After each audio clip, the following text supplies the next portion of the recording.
size units, high-tech instruments are used. Tim describes the E-sampler. We shoot a laser beam through the airstream, and the laser beam will scatter light based on how much particulate is in the airstream. Another instrument features a vibrating glass head which changes its vibrations as particulates collect on a filter. Gases are also being monitored: sulfur dioxide, carbon monoxide, ozone, and oxides of nitrogen. Those are more based towards the burning of petroleum and from different sources.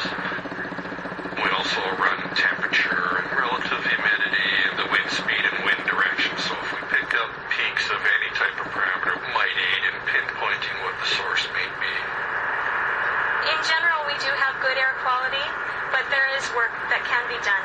We have a two-pronged approach to reducing diesel emissions. One is providing a financial incentive program to ships to use cleaner fuel when in port, thereby reducing their diesel emissions.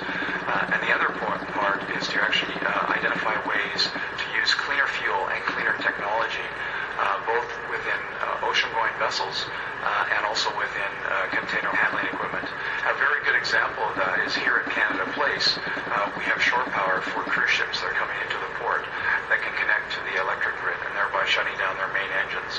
That results in a greenhouse gas reduction as well as an elimination of diesel particulate and sulfur dioxide emissions.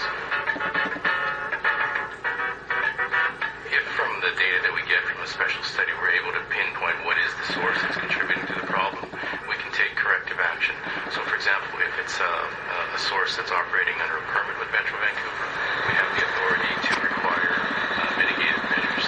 In other cases, if we identify that the problem is an entire category of sources, it may point the way to a new regulation or a new program, emission control program, that deals with an entire category of sources.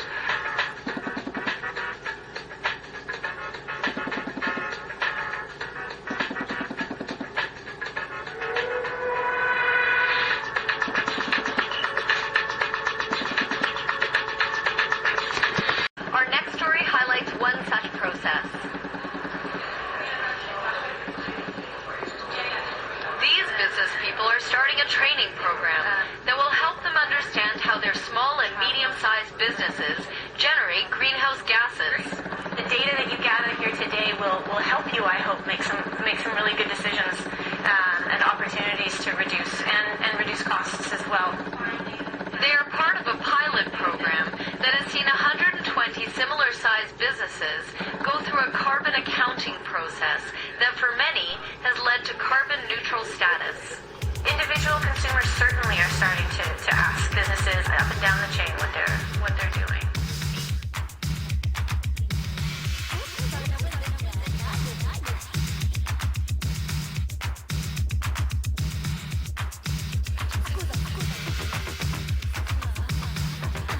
Nostradamus is saying it will be a horrendous war, perhaps, in 2012. Are they right? Find out. There is the telephone number. Make the call right now. We'll get this in the mail. So many of your questions will be answered on here, I promise. Please order right away. Friends, you know what's next on my list of things globally, and that has to do with the economy. We don't need any proof of that. We all know that the economy of the world seems to be collapsing, so I'm going to go on to something else, and that is terrorism. I'm going to go on to terrorism and warn of al-Qaeda plots. Look at that in the United States and Europe. And then parcel sent to security chief ignites at D.C. postal facility. America. Yes, going on. Cross-burning verdict hailed as precedent-setting. Now that has to do in Canada. And Britain facing a new wave of terrorist attacks. The MI5 warns. Now that is the head of that group, Jonathan Edwards. And Germany defuses bomb set to Turkey. And Europe-wide terrorism arrest after plans for attack on Belgium. My husband's background.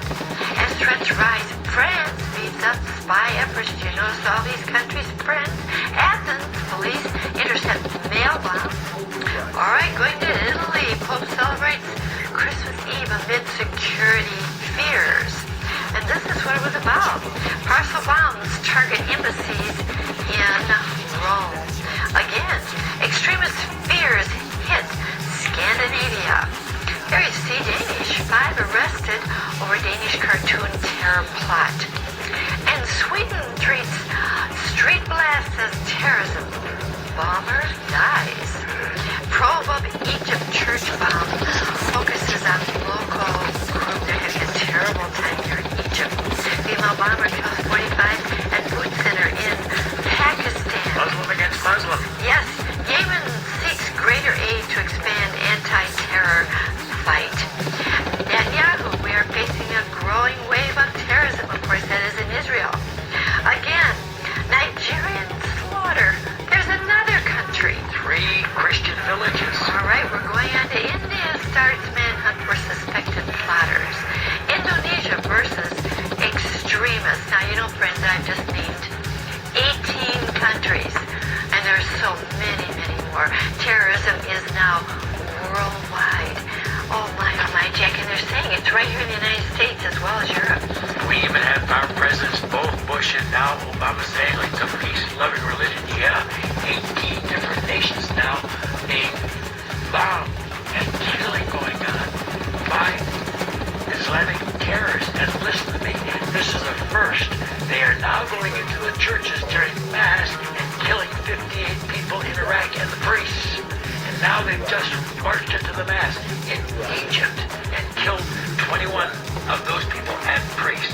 I'll tell you, we are headed for real trouble. That's why this Catholic magazine says there's a war coming between the Muslims and the Christians. I'm not prejudiced, I'm not bigoted, but I'm just looking at the facts. If you don't believe us, look at the headlines from the world's journalists. All right, Jack, we do look at the headlines. We see the headlines from around the world. But now, let's see, does the Bible really refer to everything we're seeing now? We've always had terrorism, but not on this scale. Oh, this is terrible, Roxella. Jesus said, I'm going to tell you when my coming is right at the door. In Matthew 24:37, he said, as the days of Noah were, so shall also the coming of the Son of Man be. How was it in Noah's day? The whole world was filled with violence and terrorism. It's here. In Luke 21:9, Jesus said, when you hear of wars and terrorism, wars, revolutionaries, don't be frightened. These things must first come before what? When they're happening, verse 27 says, then shall they see the Son of Man, Jesus, coming in a cloud with power and great glory. And when these things begin to happen in the hour, look up. Your redemption, the salvation of your bodies, Romans 8:23, is near, is drawing nigh. And that's when we come up here, Revelation 4:1. We sweep through the heavenlies, and quickly with I, 1 Corinthians 15:52. And then in verse 30, he said, 31,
Always work.